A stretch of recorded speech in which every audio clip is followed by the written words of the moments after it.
বলি, আমি যখন জন্মগ্রহণ করেছিলাম এই পৃথিবীতে তখন আমার পিতা আমাকে দিয়েছিল।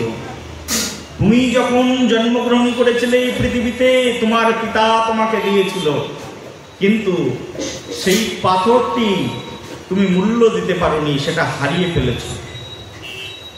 সেটা সাধারণ খেলার ছলে, সাধারণ মনে করে সেটাকে তুমি অবহেলায় ডাস্টবিনের মধ্যে ছুঁড়ে ফেলেছ। হারিয়ে গেছে সেই মূল্যবান বস্তুটি। তুমি আজ দুঃখের মধ্যে আছো, তুমি কাঁদছো, কিন্তু কেঁদে করবে কি? যে বস্তু তোমাকে ভগবান দিয়ে পাঠিয়েছিলেন সেটাই তো হারিয়ে গেছে। প্রেম সে বলো।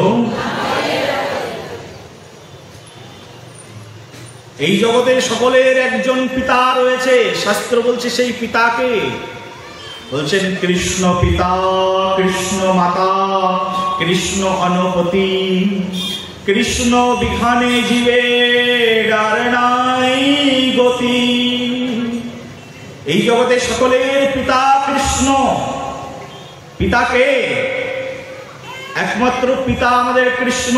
তিনি আমাদেরকে খাওয়াচ্ছেন, পড়াচ্ছেন, সবকিছুই তিনি করছেন, প্রতিপালন করছেন, মুহূর্তে মুহূর্তে আমাদের খোঁজ খবর নিচ্ছেন। কৃষ্ণই পিতা,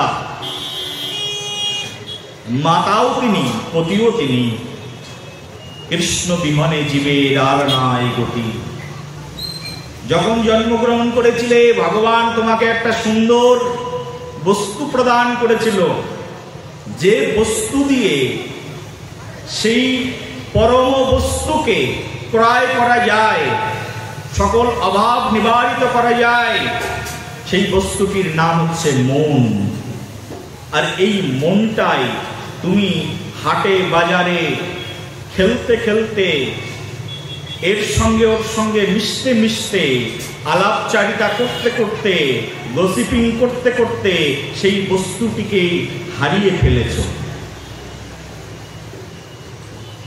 এই বস্তু হারিয়ে গেলে ওই বস্তুকে লাভ করা যায় না, পরম বস্তুকে লাভ করা যায় না। ওই বস্তুকে লাভ করবার জন্য এই বস্তুটি প্রয়োজন, মন।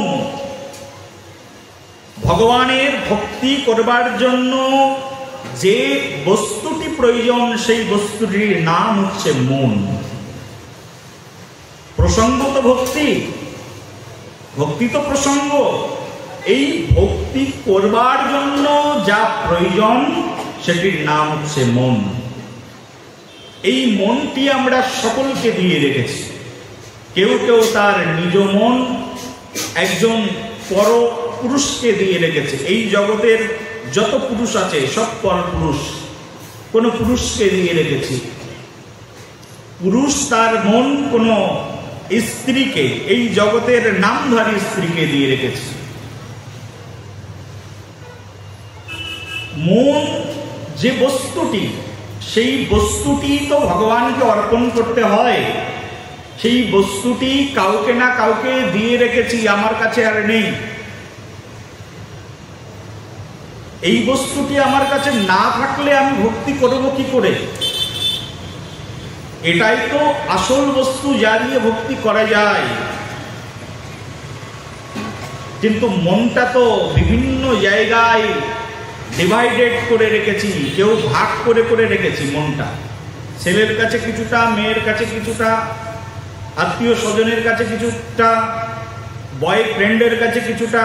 বর্তমান সময়ে কলকাতায় তো সব সময় চলছে কেস, হোয়াটসঅ্যাপ চ্যাটিং ফ্রেন্ডের কাছে কিছুটা, মেসেঞ্জার চ্যাটিং ফ্রেন্ডসদের কাছে কিছুটা মন দিয়ে রেখেছি।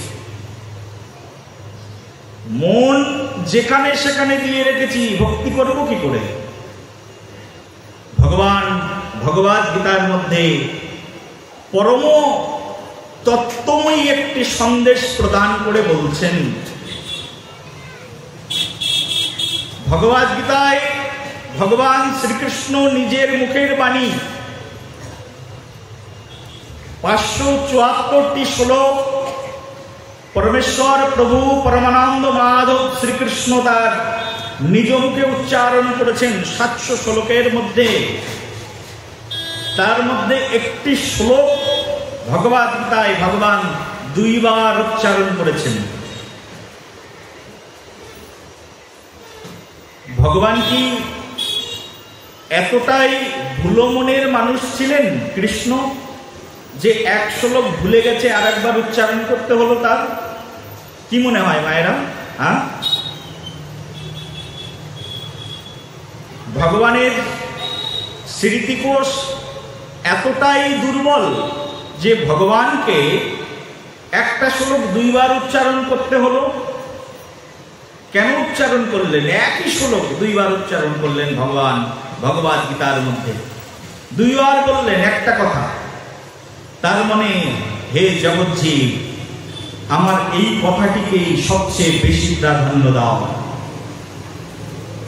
যে কথার উপরে প্রাধান্য দেওয়া প্রয়োজন সেই কথাটি কোনো বিশেষ ব্যক্তি দুইবার উচ্চারণ করে থাকেন।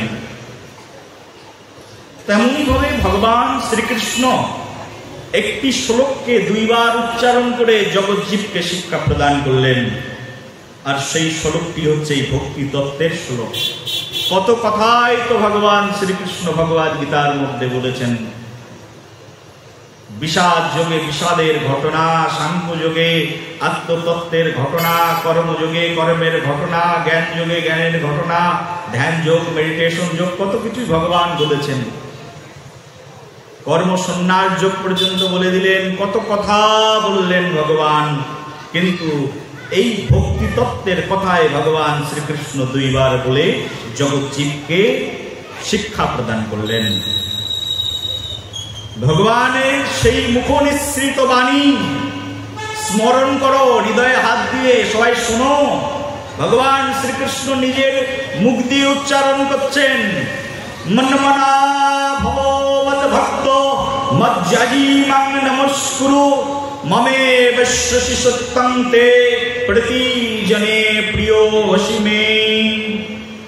ভগবান শ্রীকৃষ্ণ নিজের মুখ দিয়ে উচ্চারণ করলেন। এই একই শ্লোক দুইবার ভগবদ গীতার মধ্যে ভগবান কৃষ্ণ বলেছে।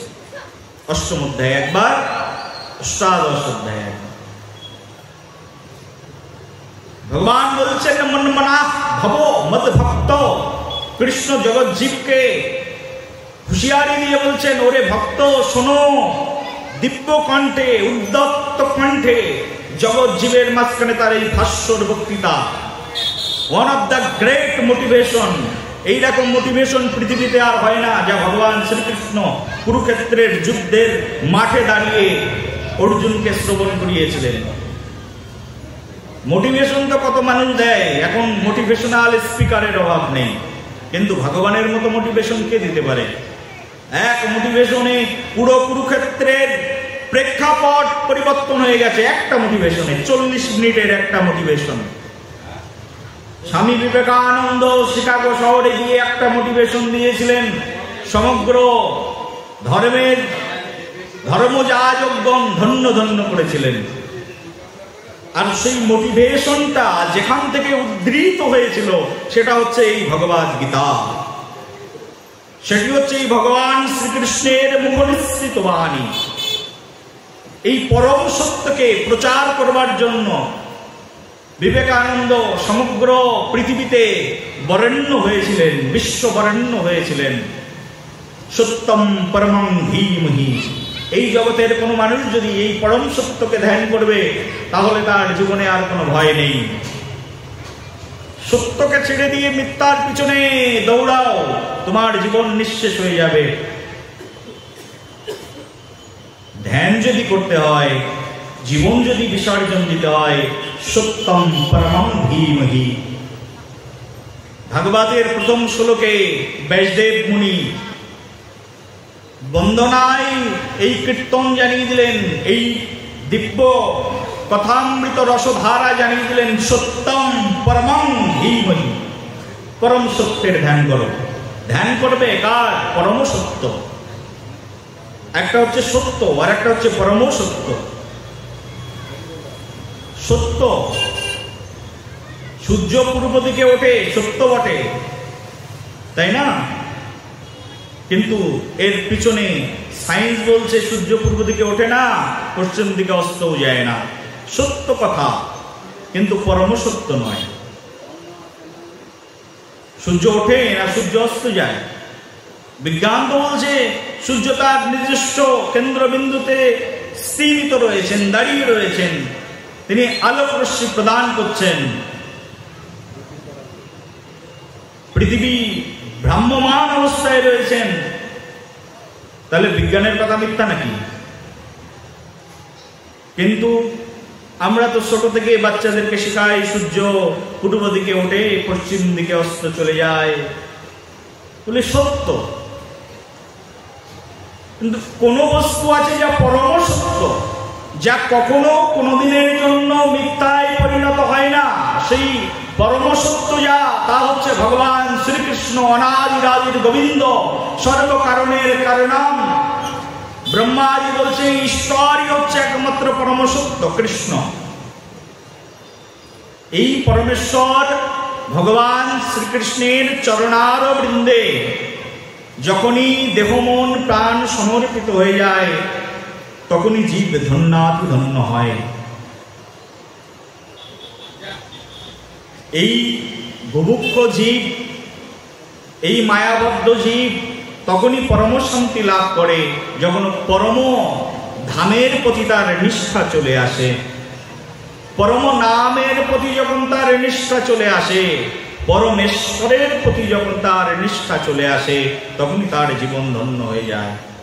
ভগবান শ্রীকৃষ্ণ ভগবদ গীতার মধ্যে সেই অমীয় সত্য শাশ্বত বাণীটি দুইবার উচ্চারণ করে বললেন, ওরে ভক্ত শোনো, আমার মনের মতো ভক্ত হয়ে যাও। মন্মনা ভবমৎ ভক্ত মজ্জজি মম নমস্কুরু মমেব শংসি সুত্তম তে প্রতিজনে প্রিয় হসিমে। ভগবান কৃষ্ণ বলছেন মন্মনা ভবমৎ ভক্ত, বলি আমার মনের মতো ভক্ত হয়ে যাও। এই ভগবানের মনের মতো ভক্ত হওয়া এই জগতে সবচেয়ে কঠিন কাজ। ভগবান সব কিছু দান করেন, কিন্তু এই ভক্তি কাউকে সহজে দান করেন না। প্রেম সে বলো আরো জোরে। ভগবান সব কিছু দান করে দেন। একদিন নারদ মুনি বলছেন, প্রভু তোমার এই সুন্দর রূপ মাধুরী আমাকে দান করে দাও, কারণ তোমাকে দেখলে সবাই কত প্রণাম করে, কত স্তব করে, স্তুতি করে। কোটি কন্দর্প কমনীয় সেই বিশেষ রূপ ও শোভা আমাকে দান করে দাও প্রভু। নারদ মুনির কথা শুনে প্রভু একটু মৃদুমন্দ হেসে বলছেন, নারদ আমার রূপের প্রতি তোমার লোভ হয়েছে, এসো রূপ নিয়ে যাও। সঙ্গে সঙ্গে ভগবান কৃপণতা করলেন না, রূপটাকে দান করে দিলেন। কিন্তু ভগবানকে যদি বলবে, ভগবান তুমি তোমার প্রিয়তমা স্ত্রীকেও দান করে দাও, ভগবান সেটাও দান করে দেন। লক্ষ্মীকে চেয়েছিলেন, আয়ন ঘোষ পেয়েছেন, নপুংসক হয়ে পেয়েছেন তো তাও দিয়েছেন, ভগবান সেটাও দিয়েছেন। ভগবান তাকে যদি বলবে তোমার ওই বৈকুণ্ঠ দিয়ে দাও, ভগবান বৈকুণ্ঠও দিয়ে দেবে। তোমার যত সৈন্য সীমান্ত আছে, ভগবানের কাছে গিয়ে দুর্যোধন বলছেন, প্রভু তোমার ওই যত নারায়ণী সেনা আছে সব দিয়ে দাও, ভগবান বলছে নিয়ে যাও। অর্জুন গিয়ে বলছেন, প্রভু নারায়ণী সেনা চায় না, শুধু তোমাকেই চায়। এই হচ্ছে ভক্তের মনোভাব। অর্জুন শুধু কৃষ্ণকেই নিয়েছেন, ভগবানকেই নিয়েছেন। লক্ষ অক্ষহিনী সেনা নিয়ে চলে গেছেন দুর্যোধন যুদ্ধ করার জন্য। কৃষ্ণ তো যুদ্ধই করবেন না, কি লাভ কৃষ্ণকে নিয়ে? অকর্মণ্য, কোনো কাজ নেই। এই যে গুরু মহারাজকে নিয়ে যাবো বাড়িতে, কোনো কাজই তো নেই। গুরু মহারাজ বসে বসে খাবেন আর নিজের মতো রেস্ট করবেন, তাহলে গুরুদেবকে বাড়িতে কেন নিয়ে যাবো? দরকারই নেই। গুরুদেবের আর দুটো শিষ্যকে নিয়ে যাবো, রান্না করে আমাকে খাওয়াবে। প্রেম সে বলো কোনটা ভালো?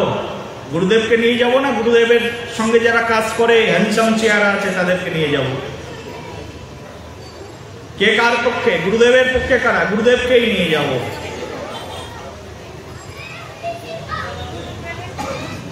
মূর্খ মানুষ যারা আছে, মূর্খ জীব যারা আছে, তাদের মেন্টালিটি হচ্ছে এরকম। কৃষ্ণকে নিয়ে কি লাভ? যুদ্ধই তো করবে না, তার চেয়ে কৃষ্ণের সৈন্যদেরকে নিয়ে যায়, ভগবান সেটাও দান করে দেন। ভগবান কৃপণতা করেন না কোনো কিছু দান করতে, সব দিয়ে দেবেন তোমাকে, তুমি যা চাইবে সব দিয়ে দেবেন।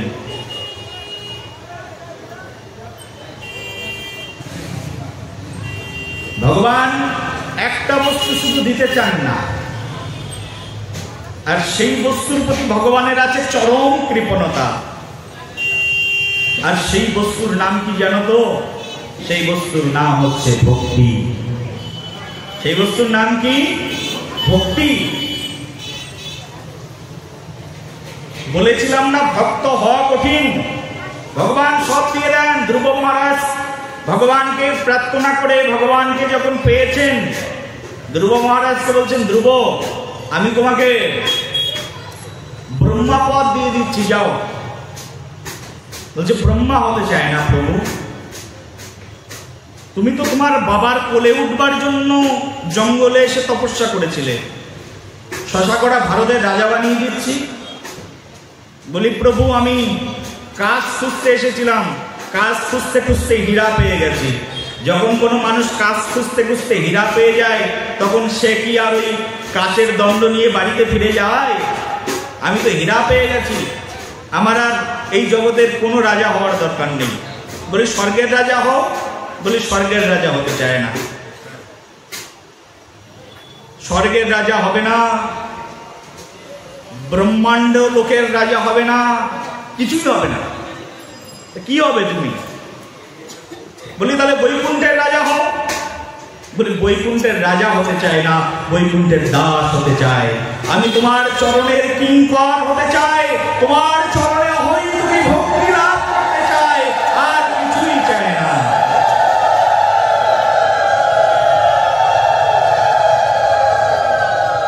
ধ্রুব মহারাজ প্রভুর চরণে কেঁদে কেঁদে বলছেন, হে প্রভু, এই জগতে এই সকল কথা বলে তুমি আমাকে আর ভোলাতে পারবে না, কারণ আমি গুরুচরণ আশ্রয় করেছি। আমি এখন জানি যেদিন আমার এই বাসনা হয়েছিল আমি রাজা হব,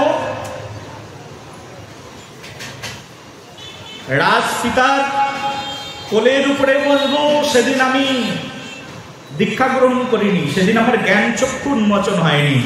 জ্ঞানাঞ্জনো শলাকয়া চক্ষুরুন্মিলিতম মিলিতম জ্ঞান। গুরুদেব তস্মৈ শ্রী গুরুবে নমঃ।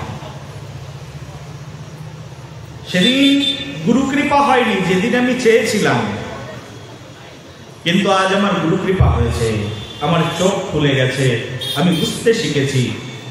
এখন আর আমি ওসব চাই না। এখন সবচেয়ে টপ বস্তুটি চাই। যখন বাচ্চা ছোট থাকে না, তখন তার বাবাকে বলে, বাবা ওই পুতুলটা চায়। একটু বড় হয়ে যাওয়ার পরে বাচ্চা কিন্তু আর পুতুল চায় না, তখন বলে বাবা ওই যে অ্যাপেলের ল্যাপটপটা আছে না, ওটা চায়। কয়েকদিন পরে আরেকটু যখন বড় হয়ে যায়, তখন বলে ওই যে হীরার নেকলেসটা আছে না, ওটা চায়। চাহিদা পরিবর্তন হয়ে যায়, হ্যাঁ কি না? বলো বলো মায়েরা, সত্যি বলছি তো? সত্যি হলে একবার বলো, প্রেম সে বলো, আরো জোরে। যখনই বয়স হয়, বয়স যত বাড়তে থাকে চাহিদা তত পরিবর্তন হতে থাকে। এখন চাহিদা পরিবর্তন হয়েছে। তেমনই ভাবে যখন আমাদের চোখ ফুটে যায়, তখন চাহিদাও পরিবর্তন হয়ে যায়। ধ্রুব মহারাজ বলছেন, প্রভু তখন চাহিদা একরকম ছিল, এখন চাহিদা আরেক রকম। এখন আমি সর্বশ্রেষ্ঠ বস্তু কি চাই? বলি সর্বশ্রেষ্ঠ বস্তু কি? তো সর্বশ্রেষ্ঠ বস্তু যেটি, সেটি হচ্ছে তোমার চরণে ভক্তি। তোমার চরণে অহৈতুকী ভক্তি, অপ্রতিহতা ভক্তি, এটি চাই, আর কিছু চাই। ভক্ত ভগবানের কাছে ধন সম্পদ কামনা করেন না। ভক্ত ভগবানের কাছে নিজের দেহ সুখের কোনো কিছু কামনা করেন না। ভক্ত ভগবানের কাছে এই জাগতিক, দৈহিক, মানসিক সুখের জন্য কোনো কিছুই কখনো চান না। ভক্ত কি চান? ভক্ত কি চান সেটি শ্রীমান মহাপ্রভু জগজ্জীবকে শিক্ষা দিয়েছেন। ন ধনাম ন জনাম ন সুন্দরীম কবিতাম বা জগদীশ কাময়ে মমো জন্মনি জন্মনিশ্বরে ভবতৎ ভক্তির অহৈতুকি ত্বয়ি ওই নন্দ তনুজ কিঙ্করাং পতিতাম মাম বিষমে ভবম বুধো কৃপয়া তব পাদ পঙ্কজো স্থিত ধূলি সদৃশং বিচিন্তয়া। কি চাই? মহাপ্রভু বলছেন, আপন মুখ নিঃসৃত বাণী স্বয়ং ভগবান শ্রীমান মহাপ্রভু গৌর সুন্দর রাধা ভাবকান্তি অবলম্বন করে জগৎজীবের মাঝখানে এসে জগৎজীবকে শিক্ষা প্রদান করছেন। ন ধনম, ধন চায় না, ন ধনম ন জনাম ন সুন্দরী, আমি সুন্দরী রমণী চাই না, ধন চাই না, অনেক মান চাই না, প্রতিপত্তি চাই না, যশ চাই না, সবাই আমার পিছনে চামর বেজম করবেন এমন সম্মান চাই না। কি চাই? না ধনাম না জনাম না সুন্দরী, একেবারে বিউটি পার্লার থেকে সেজে সবে বেরিয়ে এসছে অপ্সরার মতো দেখতে। তার মানে আমাদের এখানকার ঐশ্বরিয়া রায় সবচেয়ে বড় সুন্দরী, তার মতো সুন্দরী 100টা মিললে তারপরে একটা অপ্সরা হয়। তো এত অপ্সরার মতো সুন্দরীও চাই না। কি চাই তাহলে? তোমার সুন্দরীও চাও না, না সুন্দরী রমণীও চাই না। চাই কি? তা একমাত্র চাওয়া, ভক্তের চাওয়া একমাত্র একটা বস্তুই চাই ভক্ত, সেটা হচ্ছে জন্মনি জন্মনিশ্বরে ভবতাদ ভক্তির অহৈতুকিত্বয়ি।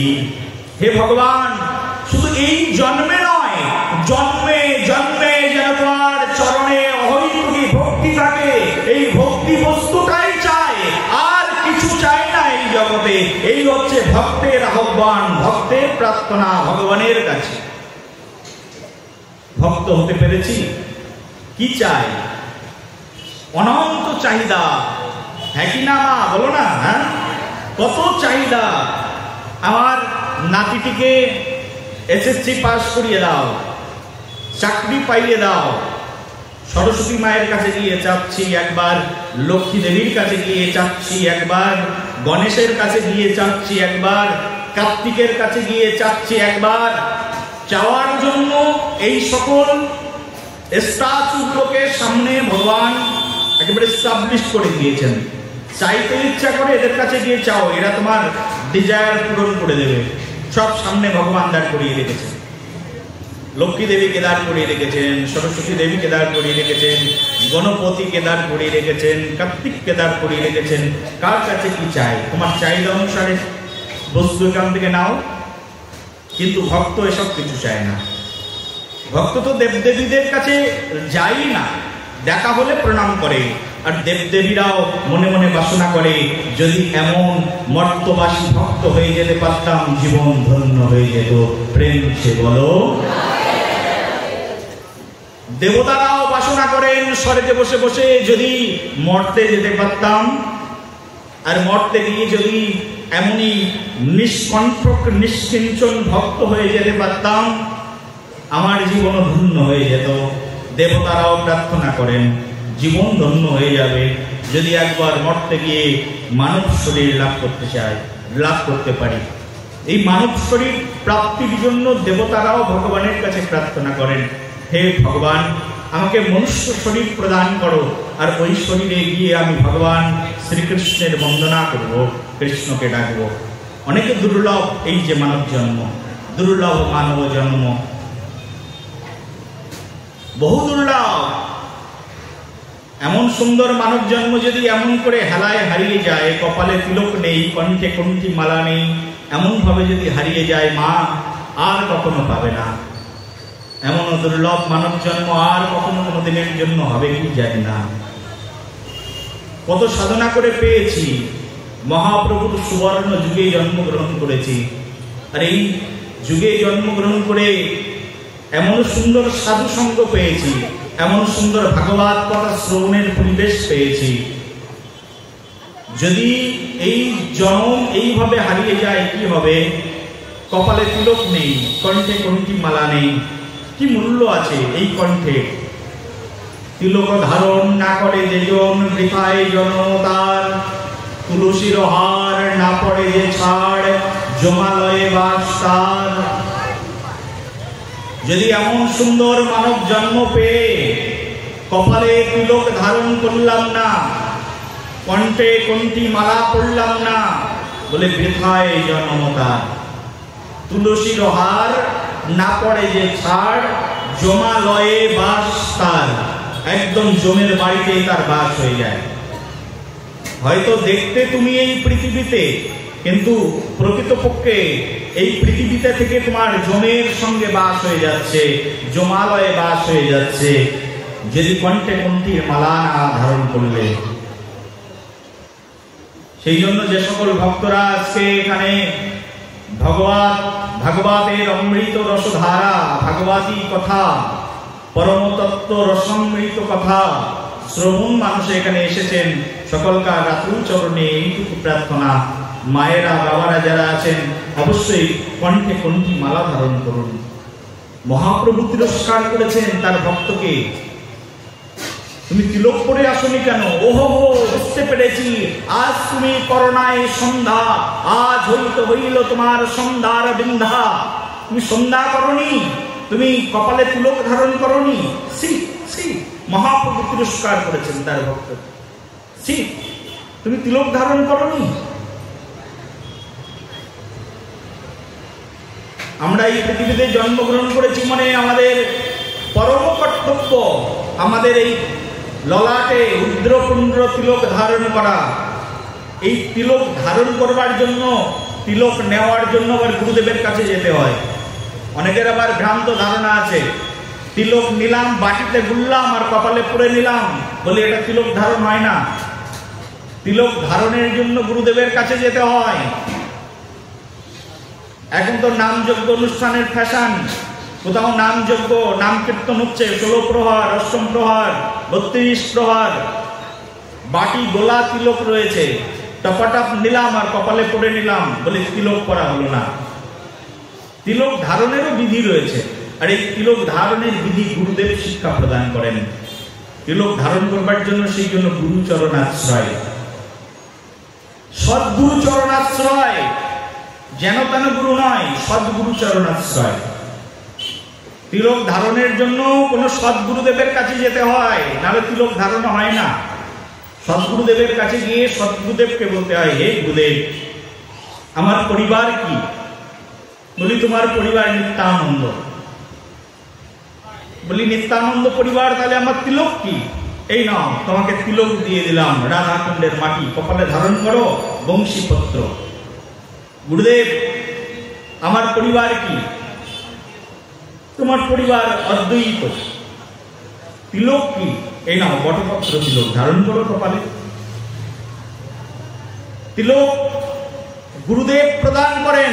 এক একটি পরিবারের এক এক ধরনের তিলক আছে, পূর্বকাল থেকে চলছে, আবহমান কাল ধরে চলছে।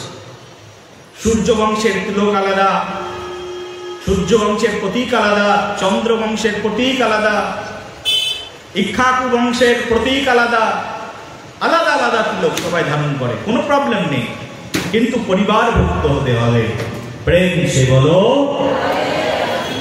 আরো জোরে। তিলক ধারণ করতে গেলেও গুরু প্রয়োজন, জানি আমরা, না জানলে যদি জেনে থাকো প্রথমবার, সবাই একবার বলো প্রেম সে বলো। তিলক ধারণ করবার জন্য গুরু চরণাশ্রয় গ্রহণ করতে হয়, পরিবারভুক্ত কোন গুরুদেবের কাছে আসতে হয়, এসে বলতে হয় হে গুরুদেব, কৃপা করে আমাকে তিলক প্রদান করুন। তিলকের মন্ত্র আছে, মন্ত্র দিয়ে তিলক ধারণ করতে হয়। গুরুদেবের কাছ থেকে মন্ত্রগুলো নিয়ে নিতে হয়। গুরুদেব কৃপা করে তিলকের মন্ত্র দিন। গুরুদেব তিলকের মন্ত্র দিয়ে দেয়, দাদা সঙ্গে এখন সুন্দর করে তিলক ধারণ করো। এই গুরুদেবের সম্পদ। যখন কেউ দীক্ষা গ্রহণ করে তখনই তার কপালে, তার ললাটে এই প্রসাদী তিলক, এই প্রসাদী মাটি তখনই তার কপালে ধারণের যোগ্যতা লাভ হয়। না হলে সেটা ব্যর্থতায় পর্যবসিত হয়ে যায়। প্রেম সে বলো, আরেকবার বলো, আরেকবার বলো।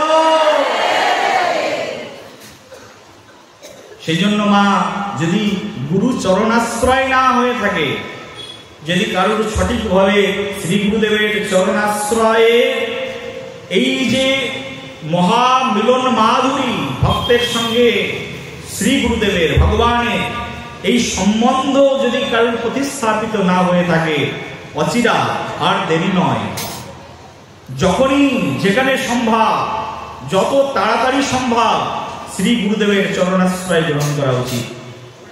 কেউ কেউ গলা ফাটিয়ে চিৎকার করে করে আবার প্রচার করে, গুরু বরণ করবে, তো তার জন্য তো ব্যস্ততা কিসের? দেরি করো 10 বছর, দেরি করো 50 বছর। তুমি জানো 50 বছর আমি বেঁচে থাকবো? অধিকৃত ব্যক্তির হাতের জলই তো মূত্র তুল্য, অধিকৃত ব্যক্তির হাতের খাবারই তো মিষ্টা তুল্য। 5 বছর কেন ওয়েট করব, অপেক্ষা কেন করব গুরু বরণ করবার জন্য?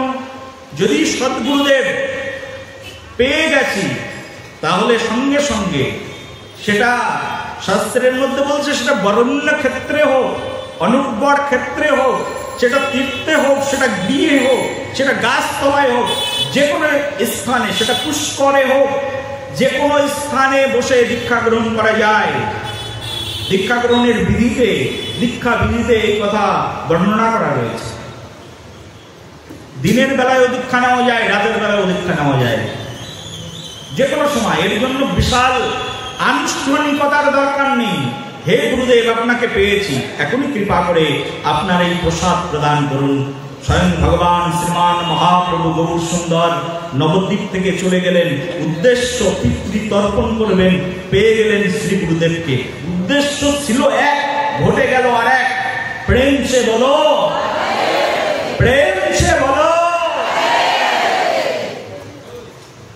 স্বয়ং ভগবান শ্রীমান মহাপ্রভু, যিনি এই জগৎকে ভক্তি শিক্ষা প্রদান করেছেন, তিনি আসলেন, তিনি গেলেন গয়াতে পিতৃ তর্পণ করবার জন্য।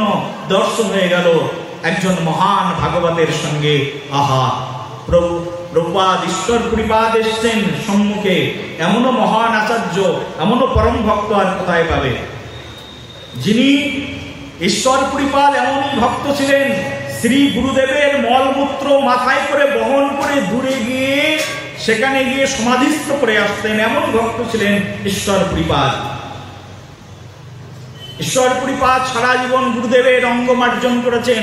সারা জীবন ঈশ্বর পরিপাদ তার আপন গুরুদেব মাধবেন্দ্র পরিপাদের দেহে চন্দন চর্চিত করেছেন, তৈল মর্দন করেছেন, স্নান করিয়েছেন, বস্ত্র পরিধান করিয়েছেন, শেষ বয়সে মলমূত্র পরিষ্কার করেছেন।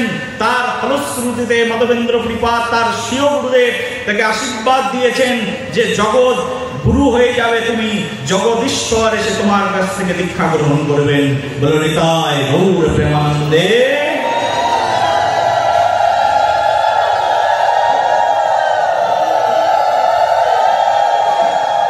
দেখো মা, এই জগতে সবকিছু ব্যক্ততায় পর্যবসিত হয়ে যায়, কিন্তু কেউ যদি তার শ্রী গুরুদেবের সেবা করেন, সেটা কখনো কোনোদিনের জন্য ব্যর্থ হয় না।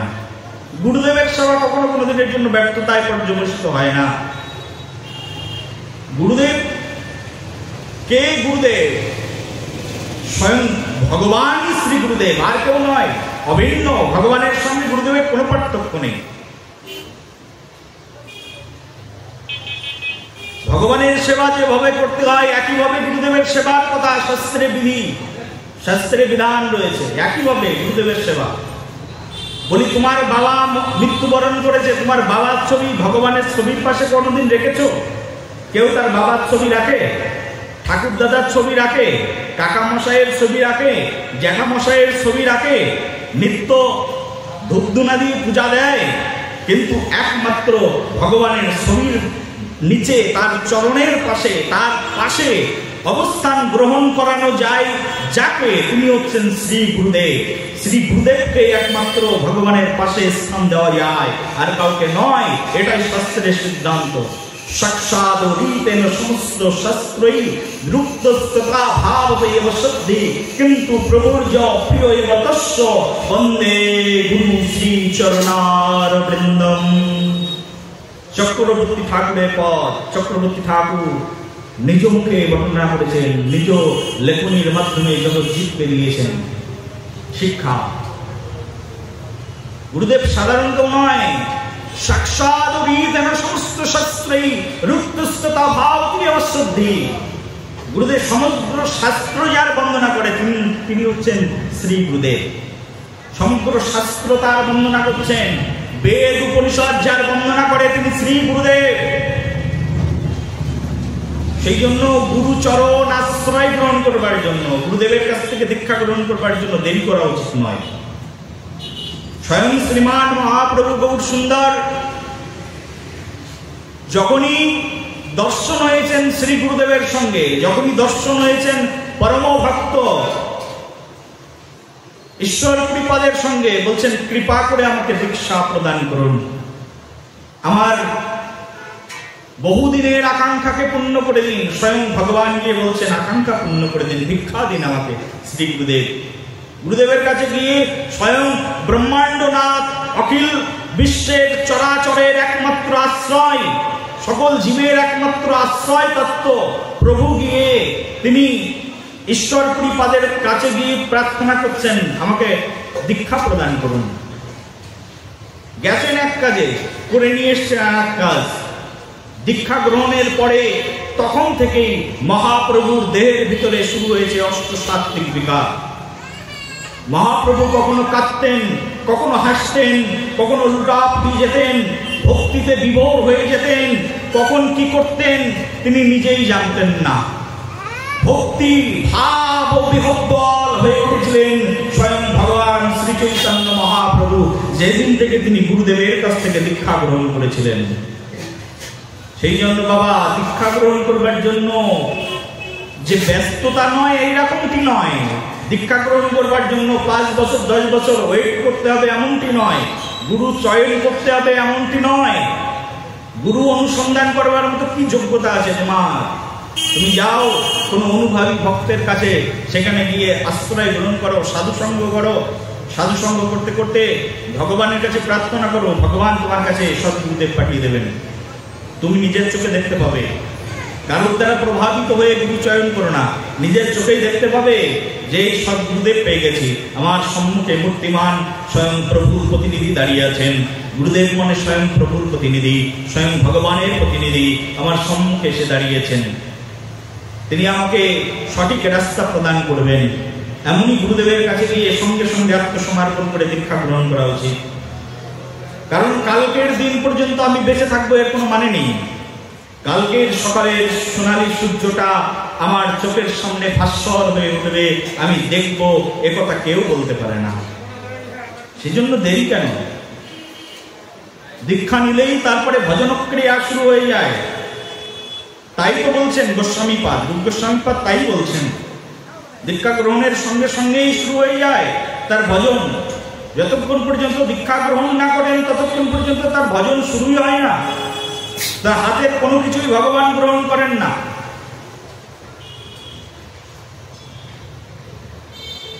আর দীক্ষা মানে যে বিধি, সেটি হচ্ছে মন্ত্র দীক্ষা। এখন তো সমাজে আরো চলছে এইরকম বিভিন্ন প্ররোচনা যে শিক্ষা আগে গ্রহণ করো তারপরে গিয়ে দীক্ষা। এমন কোন বিধি শাস্ত্রের মধ্যে, আমি তো অল্প লেখাপড়া জানি, বাবা একটু বেশি জানেন, আমি তো কোথাও পাইনি। বলি যে গুরুদেবের কাছ থেকে দীক্ষা গ্রহণ করবে তার কাছ থেকে শিক্ষা গ্রহণ করবে। আগে দীক্ষা গ্রহণ করো গুরুদেবের কাছ থেকে, যে তারপরে শিক্ষা গ্রহণ করো। গুরুদেবই তোমাকে শিক্ষা দেবেন। এর জন্য আলাদা করে শিক্ষা মন্ত্র হয় না। শিক্ষার মন্ত্রবিধি শাস্ত্রে কোথাও দেখতে পাওয়া যায় না। শিক্ষার যে কোনো মন্ত্র আছে এরকম কিছু শাস্ত্রের মধ্যে বর্ণনা নেই। বলা হচ্ছে শিক্ষা গ্রহণ করতে পারে, ভাগবত গুরু গ্রহণ করতে পারে। কারোর ভাগবত শেখার প্রয়োজন, যাও ভাগবত গুরুর কাছে বসে ভাগবত শেখো, কোনো পণ্ডিতের কাছে, তিনি হয়ে গেলেন তোমার শিক্ষা গুরু, ভাগবত গুরু। তোমার চৈতন্য চরিতামৃত শিখতে ইচ্ছা করছে, যাও কোনো একজন তত্ত্বজ্ঞ পণ্ডিতের কাছে বসে চৈতন্য চরিত শ্রবণ করো, শিক্ষা গ্রহণ করো, তিনি হয়ে গেলেন তোমার শাস্ত্রগুরু, শিক্ষাগুরু। কিন্তু শিক্ষার কোনো স্পেশাল মন্ত্র থাকে না। আর এখন তো সমাজে চলছে তার উল্টোটা। কেউ কেউ বলে শিক্ষা আগে নেবে, 10 বছর শেখো তারপরে গিয়ে দীক্ষা নাও। না, এই ধরনের বিধি নেই। এই দীক্ষা নেওয়ার পর থেকেই আমাদের শুরু হয়ে যায় ভজন ক্রিয়া। সেই জন্য ভজন করবার জন্য দেরি নয়, যত দেরি করবেন জীবন তত পিছিয়ে যাবে। অনেক দেরি করে ফেলেছি, আর দেরি নয়। যদি আমরা অন্য কোনো গুরুর আশ্রিত হয়ে থাকি, চলে আসুন, এখনো সুযোগ আছে। যে গুরু কৃষ্ণ ভজন শিক্ষা দেয় না, সেই গুরুর কাছে গিয়ে আপনি আপনার জীবনে কখনো লাভবান হতে পারবেন না। সেই গুরুর কাছে আসতে হবে যিনি কৃষ্ণ ভজনের শিক্ষা প্রদান করেন।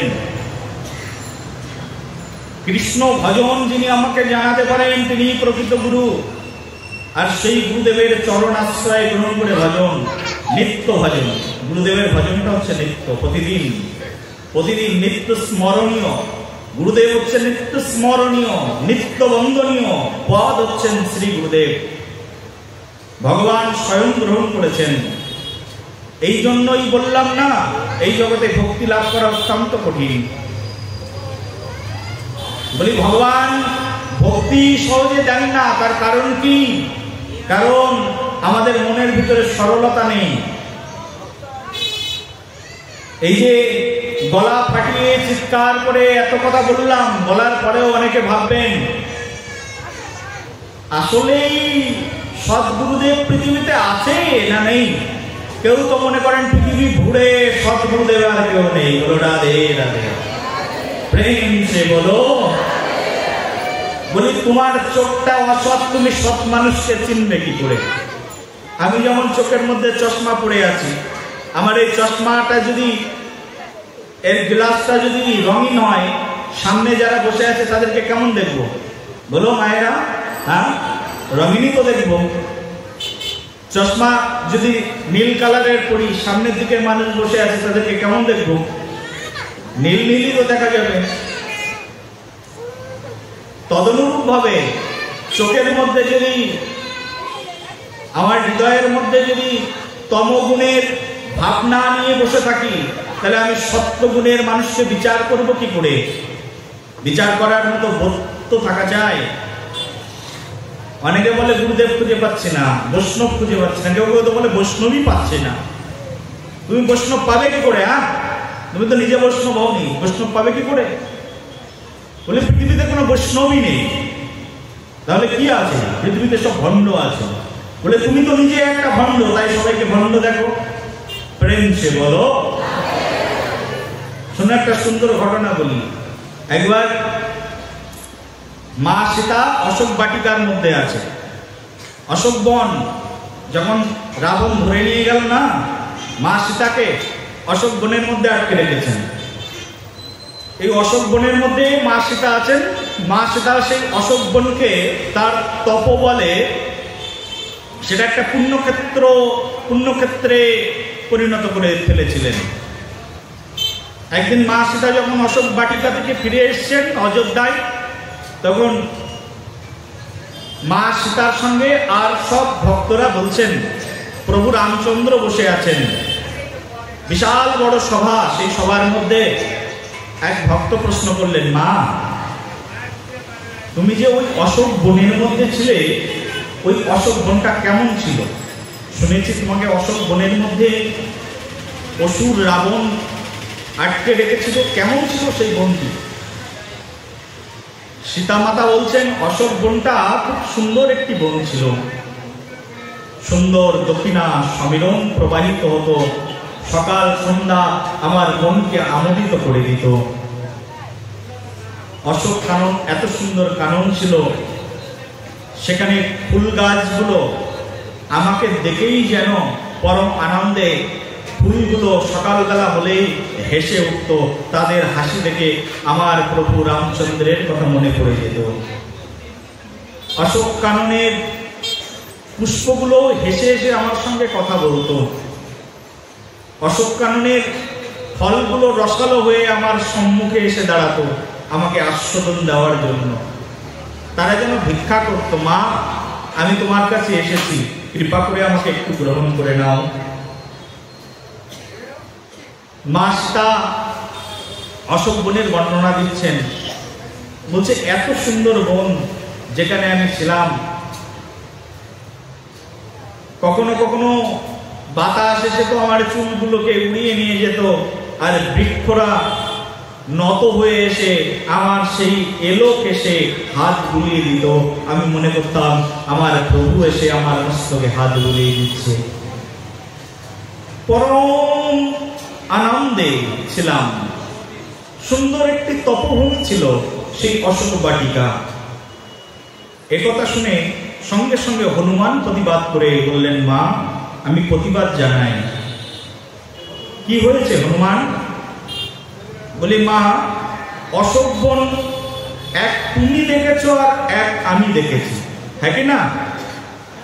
হনুমান গেছিল অশোক বনে সীতার সঙ্গে, সীতা দেবীর সঙ্গে দর্শনের জন্য, তো হনুমান দেখেছে। হনুমান বলছে না না, অশোক বনের যে বর্ণনা তুমি দিলে এটা আমি মেনে নিতে পারলাম না। সবাই বললো, ও হনুমান তাহলে তুমিই বলো না বাবা অশোক বনের বর্ণনাটা কেমন। সেই অশোক বাটিকার বর্ণনা হনুমান বলছেন, সেই অশোক বাটিকা এতটাই খারাপ বন ছিল, পৃথিবীতে এমন খারাপ বন আমি আর চোখে দেখিনি। বলে, কিরে বাবা? মা সীতা বললো একরকম, তুমি বলছো আর একরকম। বলি, অশোক বনের মতো এত, অশোক বাটিকার মধ্যে এত হিংস্র প্রাণীরা ছিল যা আমার মাকে সদা সর্বক্ষণ পীড়া প্রদান করত। অশোক বনের বাতাস ছিল লেলিহান অগ্নি শর্মার মতো, আগুন জ্বললে দাও দাও করে যেমন আগুন জ্বলতে থাকে, আগুনের লেলিহিকা যেমন বাতাস উড়িয়ে নিয়ে অন্যকে উত্তপ্ত করে দেয়, অশোক বনে আমি দাঁড়িয়ে দেখেছি সেখানকার বাতাস ছিল এমন তপ্ত। অশোক বনের গাছের পাতাগুলো মোটেও সবুজ ছিল না, অশোক বনের গাছের পাতা ছিল রক্তিম লাল, যেন রক্ত শোষা গাছ ছিল অশোক বনের মধ্যে প্রত্যেকটি বৃক্ষ। বৃক্ষ দেখলেই আমার রাগ হয়ে যেত, আমার বিদ্বেষ চলে আসতো সেই অশোক বনকে দেখে। সেখানে ফুলগুলোর ভিতরে কোনো সৌন্দর্য ছিল না, সেটা অসুরের রক্ত মাখা ফুল, অসুরের রক্ত মাখা ফল ছিল সেই অশোক বনের মধ্যে। এই কথা শ্রবণ করে একজন আর একজনের সঙ্গে কানাকানি শুরু করলেন।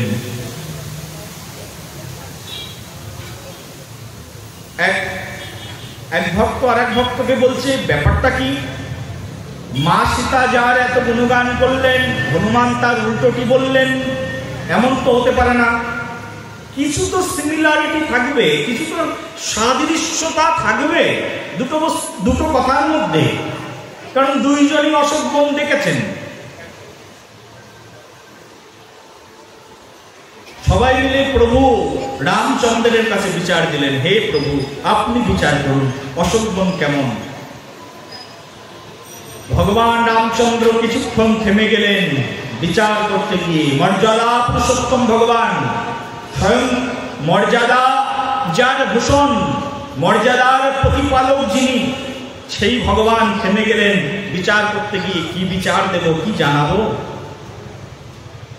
ভগবান বললেন, প্রভু রামচন্দ্র একটু চিন্তা করে বললেন, শোনো, আসলে অশোক বন সম্পর্কে সীতা দেবী যেটা বলেছে সেটাও ঠিক, আর হনুমান যেটা বলেছে সেটাও ঠিক। হবে মা, হবে কথা কেউ মেনে নেবে? কিন্তু স্বয়ং রাজা,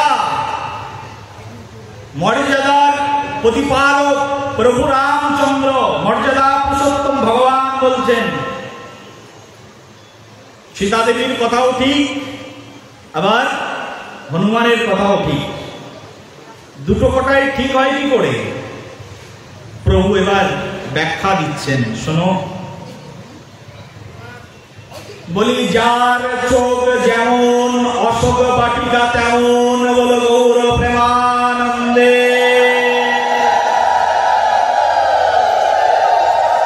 প্রভু রামচন্দ্রের সিদ্ধান্ত শোনো,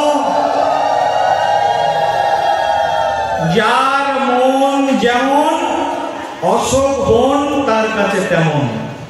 বলি প্রভু আরেকটু সুন্দর করে ব্যাখ্যা করুন।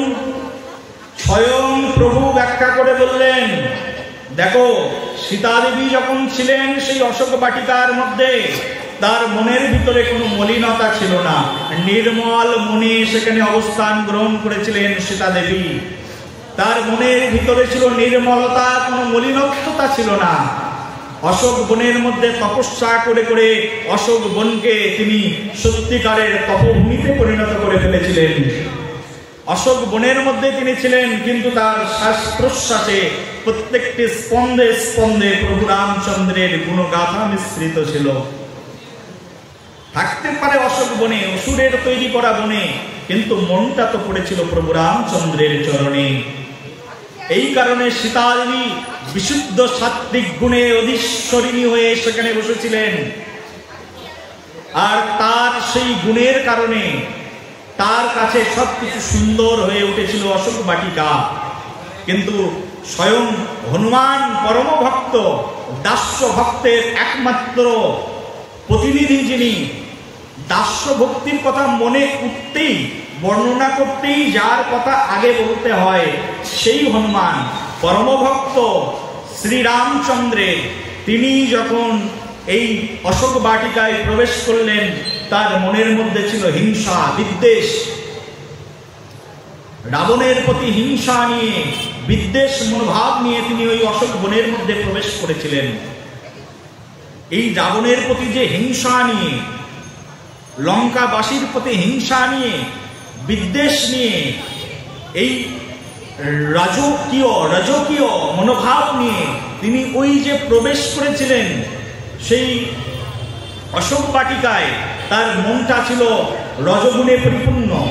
সেই জন্য তিনি ওই বৃক্ষের রঙগুলো দেখেছিলেন লাল, বৃক্ষের পাতাগুলো দেখেছিলেন লাল, সবকিছুকেই তিনি দেখেছিলেন রজগুণের মাধ্যম দিয়ে খারাপ। কারণ সেটা তার মাকে কষ্ট দিচ্ছে, সেটা তার মাকে পীড়া প্রদান করছে। প্রভু রামচন্দ্রের ব্যাখ্যা শুনে তখন সেখানে যত ভক্তরা ছিল সবাই প্রভু রামচন্দ্রের জয় জয়কার করতে থাকলেন। বলো রামচন্দ্র ভগবান কি।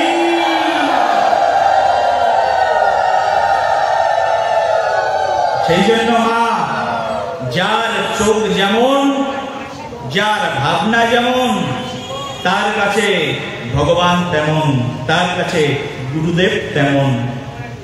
যার ভাবনার ভিতরে, যার চরিত্রের মধ্যে কলুষতা মিশে আছে, সে কখনো সদ্গুরুদেবের চরণাশ্রয় গ্রহণ করতে পারে না। ভাবনাটা নির্মল করা প্রয়োজন। বলি ভাবনা নির্মল করতে কোথায় যাব? ভাবনা নির্মল করবার জন্য সাধু সঙ্গে যেতে হবে। বলি সাধু সঙ্গে গেলেই তো বেশি ক্যাচাল, সাধুরা একজন আর একজনের নিন্দা করে। বলি সেই সাধু সঙ্গ ত্যাগ করে দাও। যে সাধু সঙ্গে গেলে নিন্দা হয়, যে সাধু সঙ্গে গেলে অপস্তুতি হয়, সে সাধু সঙ্গ ত্যাগ করো, প্রকৃত সাধু সঙ্গ ধরো। যে সাধুর কাছে গেলে হৃদয় মন একেবারে বিগলিত হয়ে যায়, যে সাধুর কাছে গেলে সৎ শিক্ষা পাওয়া যায়, সেই সাধুর চরণে পতিত হয়ে যাও, সেই সাধুর চরণে পড়ে যাও। একজন বেশধারী, তিলকধারী, মালাধারী একজন ব্যক্তিকে ত্যাগ করে একজন প্রকৃত সাধুর কাছে চলে যাও, যিনি নিন্দাদি শূন্য হৃদয়ে কৃষ্ণ ভজন করছেন। যার ভিতরে নিন্দা নেই, নিন্দাদি শূন্য হৃদয়ে কৃষ্ণ ভজন করছেন, এই হচ্ছে উত্তম ভক্ত। ভক্ত তিন প্রকারের, তার মধ্যে এক হচ্ছে মধ্যম ভক্ত, এক কনিষ্ঠ ভক্ত, এক মধ্যম ভক্ত, আর এক হচ্ছে উত্তম ভক্ত। উত্তম ভক্তের শরণাপন্ন হয়ে যাও। উত্তম ভক্ত যিনি, তিনি সদা সর্বক্ষণ কৃষ্ণ নামানগ্ন, তিনি সদা সর্বক্ষণ কৃষ্ণ নামানন্দে, কৃষ্ণ গুণাগুণ কীর্তনে তার জীবন অতিবাহিত করেন। তিনি আর কিছু ভাবেন না, আর কিছু বলেন না। উন্নত ব্যক্তি, তার চোখটা উন্নত হয়, এমন সাধুর সঙ্গ করো। সাধু সঙ্গ, সাধু সঙ্গ সর্বশাস্ত্রে কয়, লবমাত্র সাধু সঙ্গে সর্বসিদ্ধি হয়। ওই সাধুর সঙ্গ করো। এখন তো বর্তমানে সবচেয়ে বেশি দ্বন্দ্ব সাধুতে সাধুতে।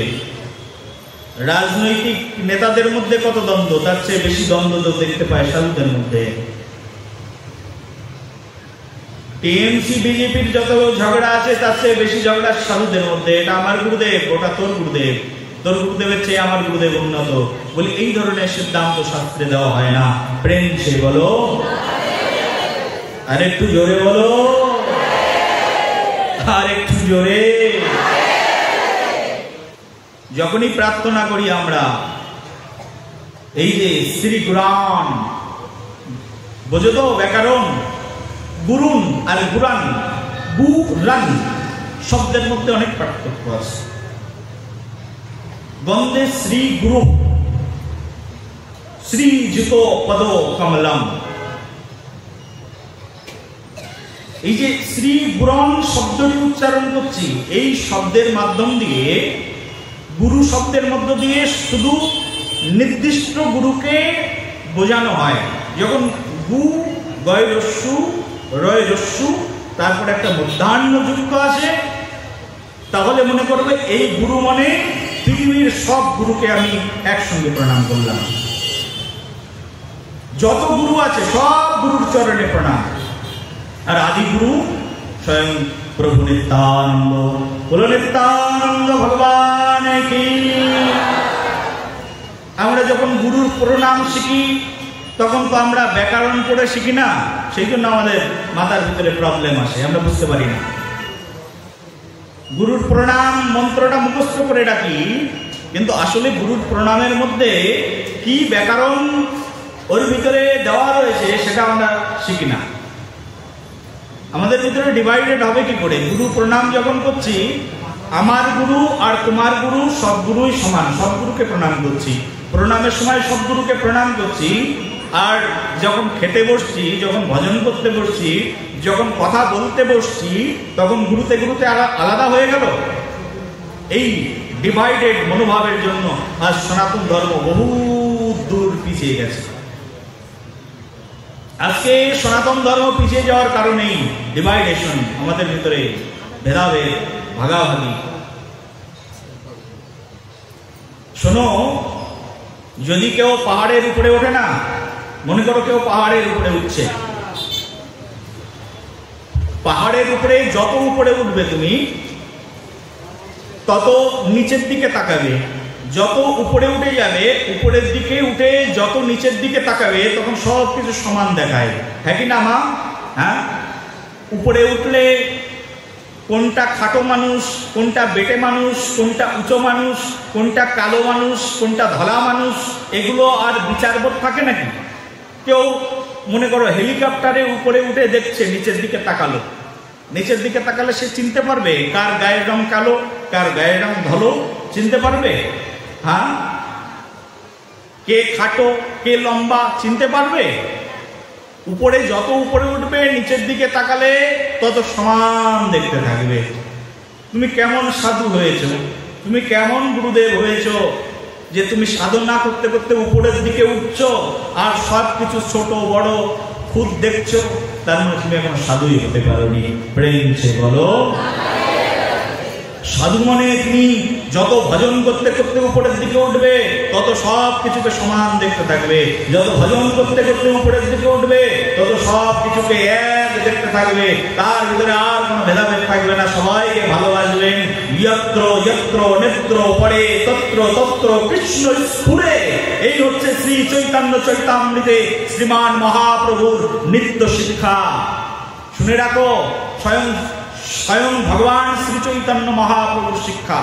যত্র যত্র নেত্র পড়ে, তোমার চোখ যেখানেই যাবে সেখানেই কৃষ্ণ স্ফুরে। প্রহ্লাদ মহারাজকে বলছেন, প্রহ্লাদ তোমার বাবা দেখো তো তোমার ভগবান এই স্তম্ভের মধ্যে আছে কিনা। প্রহ্লাদ মিথ্যে কথা বলেননি, মিথ্যে কথা বলার মতো ছেলে নয়, তোমার আমার মতো এরকম নয় প্রহ্লাদ মহারাজ। প্রহ্লাদ মহারাজ বলছেন, বাবা আমি এই স্তম্ভের মধ্যেও ভগবানকে দেখতে পাচ্ছি। ভক্ত যেদিকেই তাকায় সেদিকেই ভগবানকে দেখতে পায়। যত্র যত্র নেত্র পড়ে তত্র তত্র কৃষ্ণ স্ফুরে। প্রহ্লাদ দেখেছিল স্তম্ভের মধ্যে ভগবানকে। আছো অনালো অনিলে চিরনব নীলে, আছো ভূদর সমীল গহনে, আছো পিটপিলতায় জলদের গায়, শশী তারকায় তপনে। নেই কোথায়, ভগবান সব জায়গায় আছে, কিন্তু যার চোখ আছে তিনি দেখতে পান। ভগবান জলের মধ্যে আছে, চোখ থাকলে জলের মধ্যে দেখতে পাবে। ভগবান আগুনের মধ্যে আছে, চোখ থাকলে ভগবানকে আগুনের মধ্যে দেখতে পাবে। সব জায়গায় ভগবান আছে। স্তম্ভের মধ্যে ভগবান আছে, যার চোখ আছে তিনি দেখতে পায়। যিনি ভাবুক, যিনি তত্ত্বজ্ঞ, যিনি হৃদয় মন প্রাণ কৃষ্ণ সেবায় উৎসর্গ করেছেন, উজাড় করেছেন, তিনি দেখতে পান। প্রহ্লাদ মহারাজ বলছেন, এই তো স্তম্ভের মধ্যে আমার প্রভু আছে। সঙ্গে সঙ্গে হিরণ্যকশিপু একেবারে তার সেই বিশাল গদাকে হাতে করে নিয়ে গিয়ে শটাং পদাঘাত করে দিলেন। সঙ্গে সঙ্গে ভগবান নরসিংহ রূপ ধরে বেরিয়ে আসলেন, আর বেরিয়ে এসে একেবারে তার উরুর উপরে প্রতিস্থাপন করলেন সেই অসুরকে, আর তার উদার বিদীর্ণ করে দিলেন। শিলাটঙ্ক নখালয়ে ইত নৃসিংহ বরত নৃসিংহ ইয়েত ইয়াত ইয়ামি তত নৃসিংহ। ভগবান নরসিংহ রূপ ধারণ করে তার উদারকে বিদীর্ণ করে দিলেন। ভগবান বেরিয়ে এসেছেন স্তম্ভের মধ্য থেকে। ভক্ত যেদিকেই তাকাবে সেদিকেই তিনি শুধু তার মধ্যেই ভগবানকে দর্শন করবেন। জীবের মধ্যে যত্র জীব তত্র শিব। শুনেছি কথাটা? শুনে থাকলে একবার বলো, বলো সবাই প্রেম সে বলো, আরো জোরে। যত্র জীব কি বলো, তত্র শিব। ভগবান সব জায়গায় আছেন। দর্শনের চোখটা থাকতে হবে। সেই জন্য এই জন্যই তো হৃদয়টাকে নির্মল করতে হবে, সরল করতে হবে। বলি সরল করা যায় কি করে হৃদয়কে? হৃদয় সরল হয় নাকি? বহু জন্ম হৃদয় কুটিল হয়ে আছে, এক জন্ম তো নয়, বহু জন্ম কত কুটিল মানুষের সঙ্গ করে করে এসেছি। হৃদয়টা তো কুটিলতায় পূর্ণ হয়ে আছে। সরল করব কি করে? সরল করবার শিক্ষাটি শ্রীমান মহাপ্রভু দিয়েছেন। যতক্ষণ পর্যন্ত মন সরল না হবে, যতক্ষণ পর্যন্ত তোমার মন ঠিক না হবে, ভজন সাধন করতেই পারবে না। এই মনের শিক্ষা। চেত দর্পণমার্জনম ভবো মহাদমগ্নি নির্বাপনম শ্রেয়া কৈরবচন্দিকা বিতরণম বিদ্যাবধূ জীবনম। বলছে চেত দর্পণমার্জনম, তোমার এই যে হৃদয়টাকে না মার্জন করো। চেত দর্পণমার্জনম, তোমার হৃদয়টিকে যখন মার্জন করবে, চেত দর্পণমার্জনম ভবো মহাদমগ্নি নির্বাপনম। এই চিত্তটাকে মার্জন করবার জন্য আমাদেরকে প্রতিদিন সরল ভক্তের কাছে এসে আমাদেরকে প্রশিক্ষণ নিতে হবে। ভক্ত সঙ্গ করতে হবে, সরল মানুষের সঙ্গ করতে হবে, হরিনাম জপ করতে হবে, চিত্ত মার্জিত হয়ে যাবে। প্রেম সে বলো। গায়ে ময়লা পড়েছে, লাক্স সাবান গায়ে ঘষে দিলে গায়ের ময়লা দূর হয়ে গেল। কাপড়ে ময়লা ধরেছে, সার্ফ এক্সেল নিয়ে আসলে জলের মধ্যে দিলে গুলে জামাগুলোর ভিতরে দিয়ে দিলে তোমার ময়লা দূর হয়ে গেল। বলে হৃদয়ে ময়লা পড়েছে, কি দিয়ে পরিষ্কার করবে? এক জন্ম নয়, বহু জন্ম হৃদয়ে ময়লা পড়ে রয়েছে। এক জন্মের ময়লা তো নয়, বহু জন্ম ভজন করিনি তো, বহু জন্ম ডাকিনি তো তাকে, আর বহু জন্মের ময়লা আমার হৃদয়ের মধ্যে পড়ে রয়েছে। এই বহু জন্মের ময়লা বিদূরিত করবে কি করে? এই বহু জন্মের ময়লা চলে যাবে যদি একবার কেউ হরিনাম মহামন্ত্র কীর্তন করে। হরে কৃষ্ণ কৃষ্ণ কৃষ্ণ হরে হরে, হরে রাম রাম রাম